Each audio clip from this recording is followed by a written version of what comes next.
Dear children, प्यारे बच्चों, आज हम लोग पढ़ेंगे poem the skylark, class 6, unit 1B, page number 14-15। इस पोएम को लिखा है क्रिस्टीना जॉर्जिना रोजेटी ने, जो कि एक इंग्लिश पोएटेस हैं। बच्चों, उन्होंने 12 वर्ष की उम्र से ही पोएम लिखना स्टार्ट कर दिया था। क्रिस्टीना रोजेटी ने नेचर एंड लाइफ यानी कि प्रकृति और जीवन के बारे में कई सुंदर कविताएं लिखी हैं। द स्काईलार्क भी उनमें से एक है। इस पोएम में 4 स्टांजा है। यह पोएम एक क्वार्ट्रेन है क्योंकि हर स्टांजा में 4-4 लाइन्स हैं। हर स्टांजा की फर्स्ट, थर्ड और सेकेंड, फोर्थ लाइन्स में राइमिंग है। इस पोएम की लैंग्वेज भी काफ़ी ल्यूसिड यानी कि मधुर है। इस पोएम में पोएटेस ने एक गांव के मक्के के हरे भरे खेत और उसमें एक स्काईलार्क बर्ड के सिंगिंग यानी कि गाने का वर्णन किया है। स्काईलार्क बर्ड एक छोटी सी हल्के गोल्डन रंग की चिड़िया है जो यूरोप, एशिया और उत्तर अफ्रीका के पहाड़ी क्षेत्रों में पाई जाती है। तो आइए बच्चों, चलते हैं स्टांजा 1 की ओर। The earth was green, the sky was blue, I saw and heard one sunny morn, a skylark hang between the two, a singing speck above the corn। इन पंक्तियों में पोएटेस कहती हैं The earth was green, the sky was blue। धरती हरी भरी थी और आसमान नीला था। I saw and heard one sunny morn। I saw मैंने देखा, and heard और सुना। One sunny morn एक धूप वाली सुबह में। किसे? A skylark hang between the two। एक स्काईलार्क बर्ड को, जो कहाँ पर थी? Between the two। ये two यानी कि 2 कौन? ग्रीन अर्थ और ब्लू स्काई के बीच में। A singing speck above the corn। जैसे एक गाता हुआ स्पेक मतलब टाइनी डॉट, छोटा सा गाता हुआ आकार, अबव द कॉर्न मक्के के ऊपर।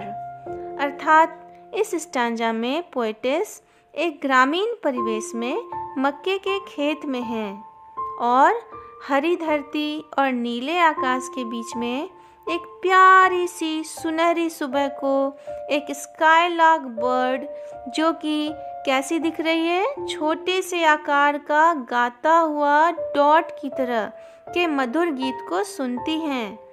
ठीक है बच्चों, तो अब चलते हैं स्टांजा 2 की तरफ। A stage below in gay accord, white butterflies danced on the wing, and still the singing skylark soared, and silent sang and soared to sing। इस पंक्ति में पोएटेस यह कहना चाहती हैं कि मक्के की फसल जमीन से लेकर एक ऊंचाई तक ऐसे फैली हुई है जैसे यह कोई स्टेज हो और जो धरती और आसमान के बीच एक खुशनुमा तालमेल प्रस्तुत कर रही हो। जहाँ white butterflies danced on the wing, जहाँ सफ़ेद तितलियाँ नृत्य कर रही थीं, and still the singing skylark sword, और अभी भी वह बर्ड, वह स्काईलार्क गाते हुए ऊंची उड़ान भर रहा था। And silent sank and soared to sink, और फिर खामोशी से गोता लगाता हुआ कभी नीचे आता और फिर गाते हुए ऊपर की ओर उड़ जाता। ठीक है बच्चों, चलें आगे के स्टांजा में। The cornfield stretched a tender green to right and left beside my walk. I knew he had a nest unseen somewhere among the million stock। The cornfield stretched a tender green। मक्के के खेत का फैलाव या विस्तार कैसा है? Tender green, हल्के हरे रंग का है।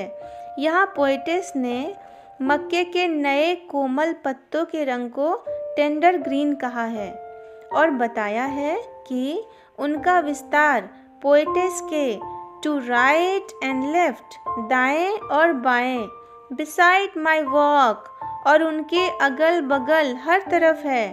I knew he had a nest unseen. यहाँ पर पोएटेस एक बहुत ही एक्साइटिंग बात बता रही हैं कि आई न्यू, मैं जान गई कि he had a nest unseen, उसका एक नेस्ट मीन्स घोंसला है जो अनसीन है। अनसीन मतलब बच्चों नॉट सीन, जिसे किसी ने देखा ना हो। और एक बात बच्चों, यहाँ ही वर्ड का प्रयोग पोएटेस ने स्काईलार्क के लिए किया है। मतलब वह बर्ड एक मेल यानी कि नर पक्षी है। Somewhere among the million stocks, और बता रही हैं पोएटेस कि उस स्काईलार्क का जो घोंसला है वह भी ऐसी जगह पर है जो कि बिल्कुल खेत की फसलों के बीच में है और इसी कारण से उसे कोई देख नहीं पाया है। ठीक है बच्चों, अब हम चलते हैं पोयम के आखिरी स्टैंजा की तरफ। And as I pause to hear his song while swift the sunny moments slid, perhaps his mate sat listening long and listened longer than I did.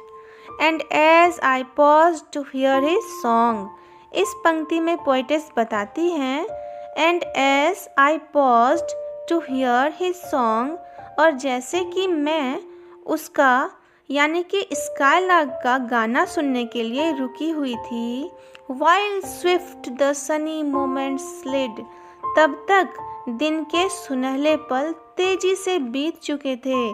बच्चों, ऐसा हमारे साथ भी होता है ना, जब हम अपने किसी पसंद का काम करते हैं तो हमें समय का पता ही नहीं चलता और ऐसा लगता है जैसे समय बहुत जल्दी जल्दी गुजर गया हो।